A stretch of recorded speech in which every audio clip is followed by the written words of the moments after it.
Olá, graça e paz da parte de nosso Senhor e Salvador Jesus Cristo, amém? Seja bem-vindo, você está no canal Bem Que Cé Fé, Escola Bíblica à Distância. Caso você deseje, você pode acessar este comentário em PDF no site do canal e utilizar os nossos infográficos para incrementar e dinamizar a sua aula. Temos também lições para crianças e juniores. O link está na descrição deste vídeo. Nós estamos estudando a revista Palavra e Vida da Convenção Batista Fluminense, cujo tema central para esse trimestre é Gálatas, a Carta da Liberdade. Hoje, na lição de número 11, o tema será uma vida guiada pelo Espírito. Nesta lição, retomamos o assunto abordado na lição número 8, que trata do capítulo 5 de Gálatas, sobre o fruto produzido pelo Espírito Santo.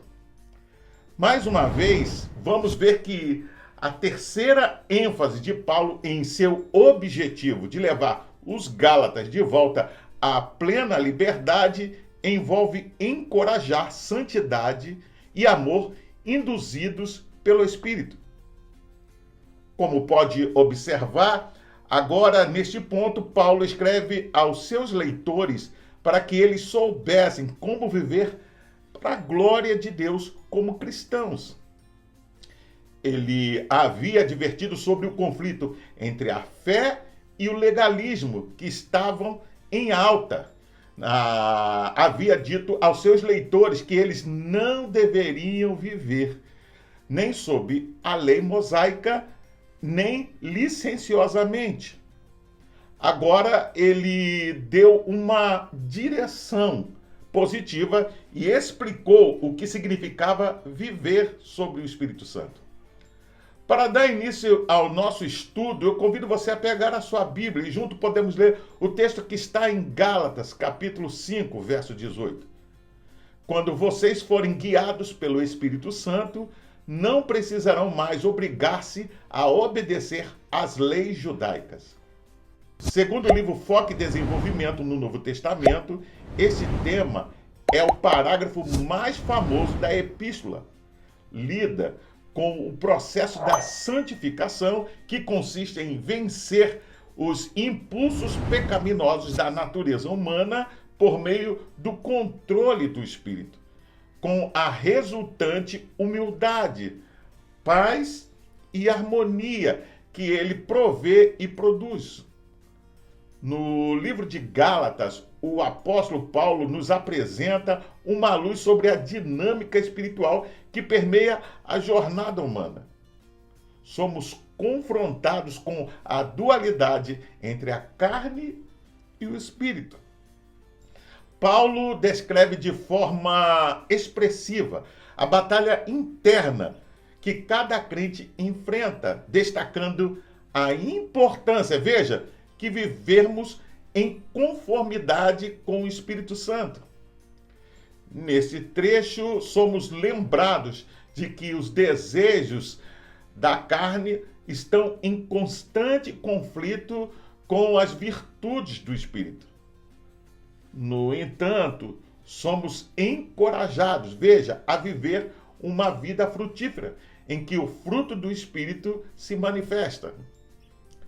Essa passagem, podemos assim dizer, serve como um lembrete crucial de que, ao escolhermos viver pelo Espírito, somos capacitados a superar as obras da carne e a abraçar a verdadeira liberdade encontrada em Cristo Jesus.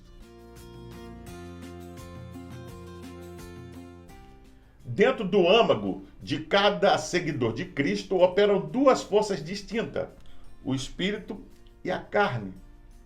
A todo instante de nossa jornada, optamos por seguir uma delas, enquanto negamos satisfação à outra. De maneira perspicaz, Paulo encoraja os Gálatas a conduzirem suas vidas sob a orientação do Espírito. A palavra carne é traduzida do termo grego sarx, interpretado em algumas versões bíblicas como natureza humana. no contexto do Novo Testamento, quando contraposto ao espírito, carne não se refere à nossa dimensão física, veja, em oposição à espiritual, mas sim ao aspecto integral de nosso ser que anseia pelo pecado, em contraposição à parte que anseia por Deus. Sarx representa nosso coração inclinado ao pecado, ou, mais precisamente, a porção ou faceta que ainda não experimentou a renovação pelo Espírito. Contrapondo-se à carne está o Espírito. À primeira vista, poderia parecer que essa batalha se desenrola em algo interno, ou seja, nossa sarx, ou carne, e algo externo, o Espírito Santo. Entretanto, considerando a fala de Paulo sobre ambos os lados como geradores de qualidade de caráter dentro de nós, e sua menção a dois tipos de desejo, torna-se evidente que esse conflito se desenrola em nosso interior. Uma abordagem mais precisa seria conceber o Espírito como o coração cristão renovado, transformado pelo Espírito Santo. Nossa natureza pecaminosa governava sem oposição antes de nos tornarmos cristãos. Isso mesmo. Mas agora, veja, agora, com a intervenção do Espírito, ela encontra resistência. Antes de continuar, vamos ler a Bíblia em Gálatas, capítulo 5, versos 16 a 17. Digo, porém, andai em espírito e não cumprireis a concupiscência da carne, porque a carne cobiça contra o espírito e o espírito contra a carne, e estes opõem-se um ao outro, para que não façais o que quereis. Segundo Barclay, ninguém era mais consciente das tensões da natureza humana que Paulo.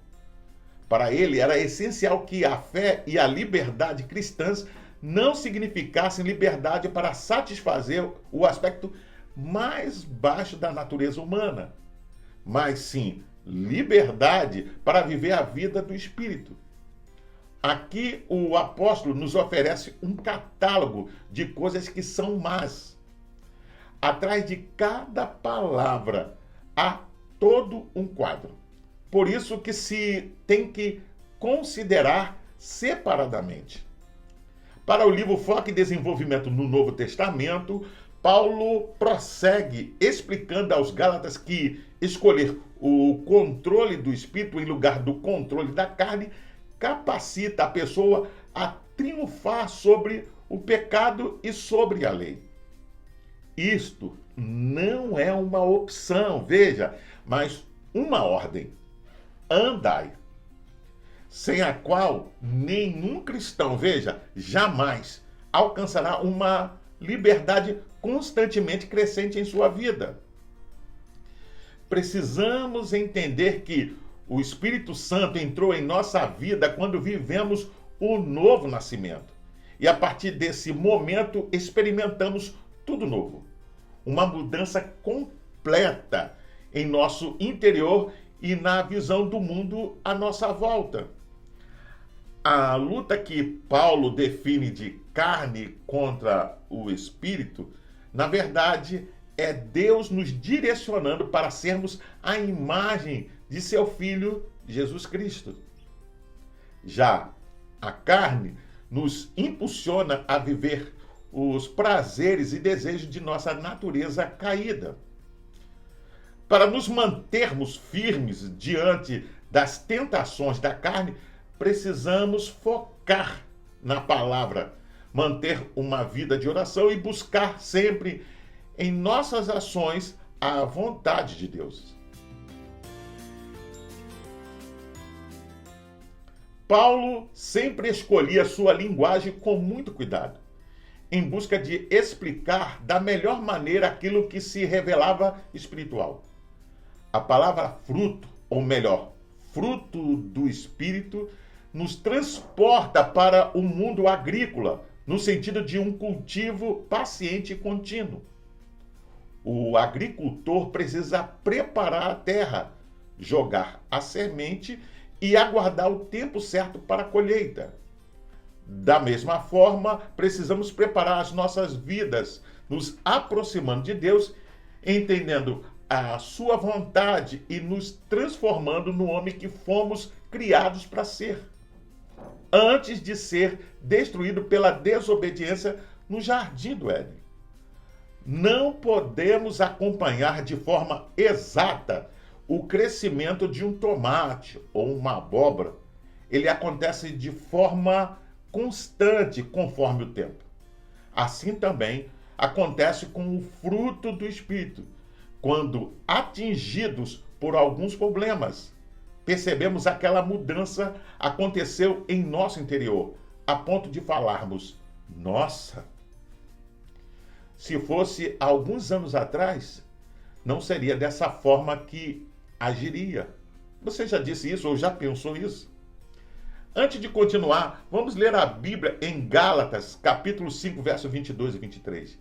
Mas o fruto do Espírito é amor, gozo, paz, longanimidade, benignidade, bondade, fé, mansidão, temperança. Contra estas coisas não há lei. Segundo as notas sobre Gálatas do Dr. Thomas Constable, Paulo tinha acabado de identificar o comportamento que resulta quando uma pessoa não segue a liderança do Espírito Santo, mas segue os ditames de sua própria natureza, ou da sua natureza pecaminosa. Em seguida, ele listou as características comportamentais que se tornam evidentes quando uma pessoa permite que o Espírito a controle em vez da carne. Note que ele chamou o que sai na nossa natureza humana pecaminosa de ações, mas chamou o que sai do Espírito Santo de fruto. Esse contraste é consistente com a ênfase de Paulo ao longo da epístola. Ações são o que uma pessoa faz quando trabalha, mas fruto é algo que surge por causa de um poder, de um trabalho interno.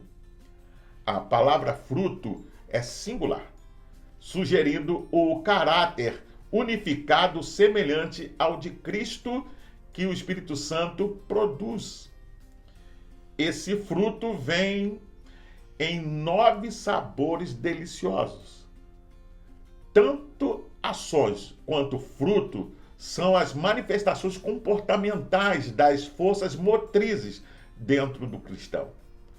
Sua natureza humana pecaminosa de um lado e o Espírito Santo do outro.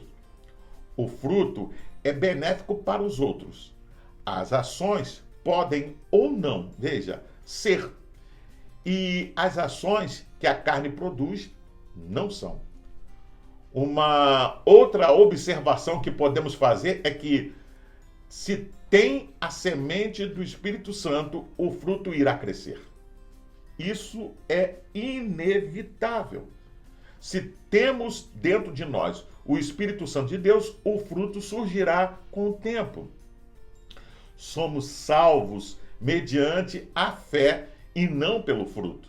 Mas somos cristãos chamados a viver a fé e colher o fruto do Espírito, nos tornando uma nova pessoa. Na vida de cada cristão, se faz necessário a busca para que o fruto do Espírito cresça em nossos corações.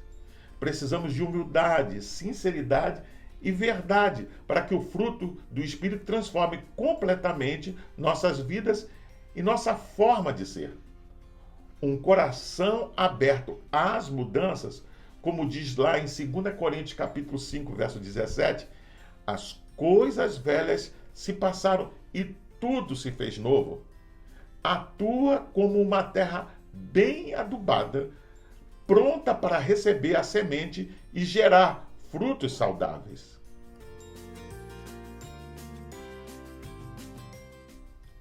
Viver em liberdade é mais do que um simples estado de autonomia física.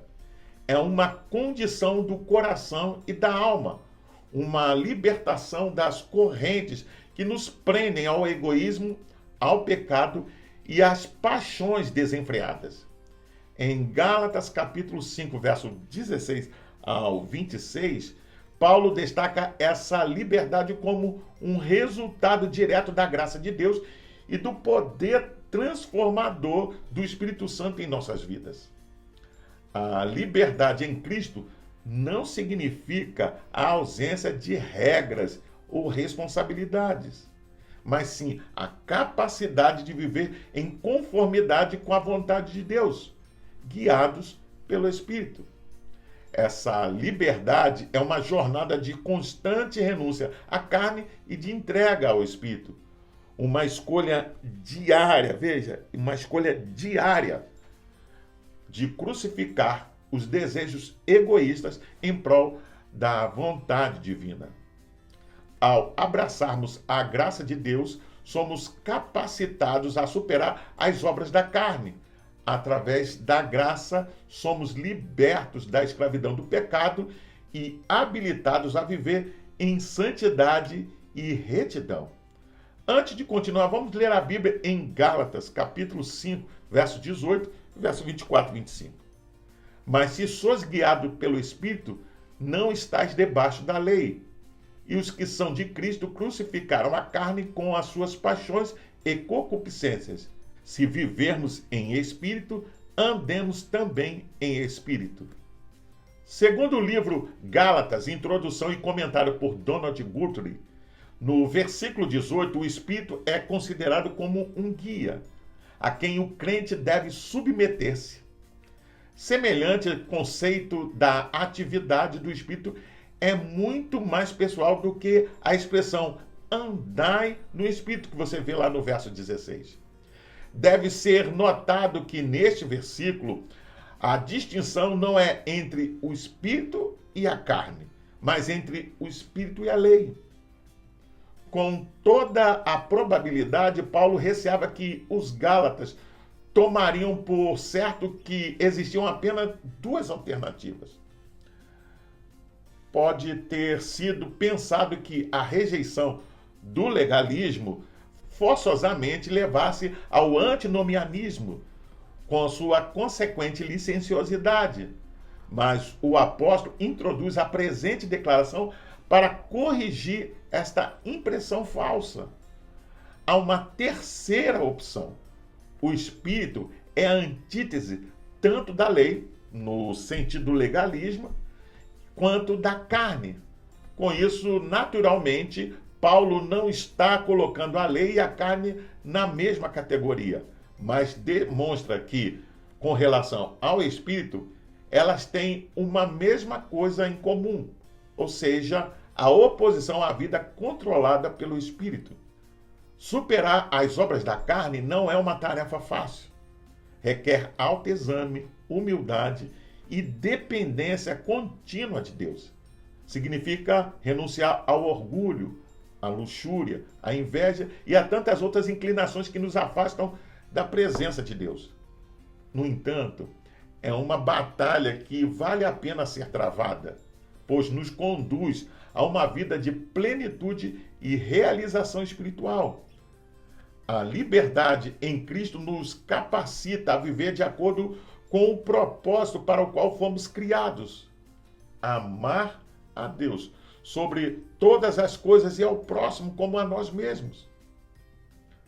Essa liberdade nos liberta da escravidão do pecado e nos permite, veja, experimentar a plenitude da vida em comunhão com o nosso Criador. Portanto, viver em liberdade é abraçar a graça de Deus, é escolher diariamente crucificar a carne e viver pelo Espírito.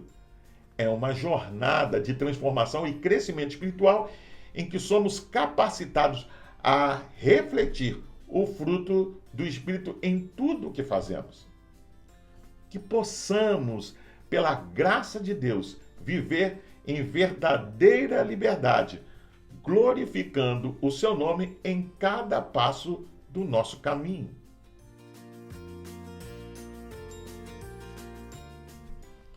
Por fim, Paulo delineia uma visão clara da vida cristã guiada pelo Espírito. Essa passagem não apenas expõe a batalha entre a carne e o espírito, mas também oferece um roteiro para uma vida frutífera e transformada. A conclusão extraída desses versículos ressoa como um convite à escolha consciente e contínua de viver pelo Espírito. Segundo o livro Gálatas, introdução e comentário por Donald Guthrie, a ideia da vida cristã como um andar é frequente no Novo Testamento. Deve ser notado que o tempo do imperativo, ou seja, no presente, demonstra que Paulo não os exorta a fazer aquilo que não fizeram antes. Veja, pelo contrário, conclama-os a continuar andando pelo Espírito. Ao refletirmos sobre esse texto, somos confrontados com a realidade de uma luta interior constante. Isso mesmo. A carne, com seus desejos e inclinações egoístas, continua a se opor ao caminho do Espírito, que nos conduz à plenitude e à vida abundante em Cristo. No entanto, Paulo nos lembra de que não estamos deixados à deriva nessa batalha espiritual. Pelo contrário, somos fortalecidos e capacitados pelo Espírito Santo, cuja presença em nós produz o fruto da verdadeira vida cristã. O que emerge desses versículos é claro: devemos escolher diariamente viver em sintonia com o Espírito Santo.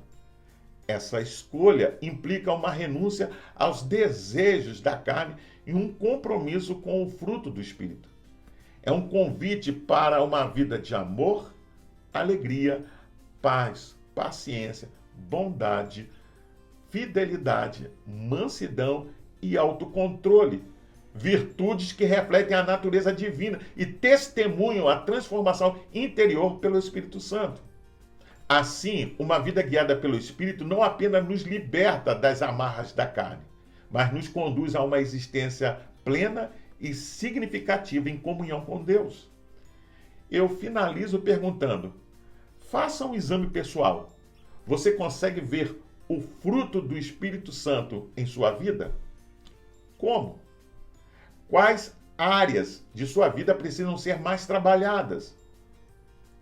Qual a maior dificuldade você encontrou na sua conversão? Quais foram as maiores lutas? Eu convido você a fazer a leitura diária que vai de segunda até domingo, onde você vai encontrar diversos textos que vão te ajudar a entender e a compreender melhor essa lição. Você também pode baixar a revista Palavra e Vida da Convenção Batista Fluminense. Basta acessar o link que vai estar na descrição desse vídeo e você baixa para o seu tablet, celular e computador e não só vai poder rever essa lição, mas acompanhar futuras lições. Pois bem, eu sou o pastor Carlos Guerra e você está no canal Beit Sefer, Escola Bíblica à Distância. Hoje nós estudamos a lição de número 11 e o tema foi Uma Vida Guiada pelo Espírito. Gostaria ainda de deixar uma palavra de recomendação a todos que participam do canal, mas não frequentam nenhuma igreja cristã.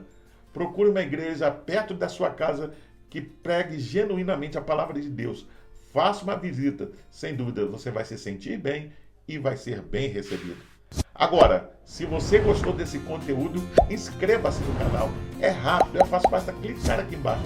Não gostei, faça um comentário sobre essa lição, deixe a sua opinião, mesmo que ela seja contrária a tudo que foi falado aqui.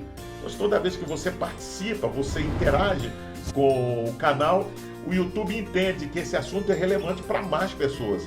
Não esqueça de acionar o sininho para receber futuras notificações, porque semana que vem tem mais. E compartilhe com seus contatos nas suas redes sociais para que mais pessoas tenham acesso a esse conteúdo. E assim você me ajuda a divulgar esse material e o canal, que tem sido uma bênção para muitas pessoas. Você também pode ouvir esta lição acessando o seu podcast preferido. Até o próximo encontro, nos vemos em breve. Fique na paz. Deus te abençoe.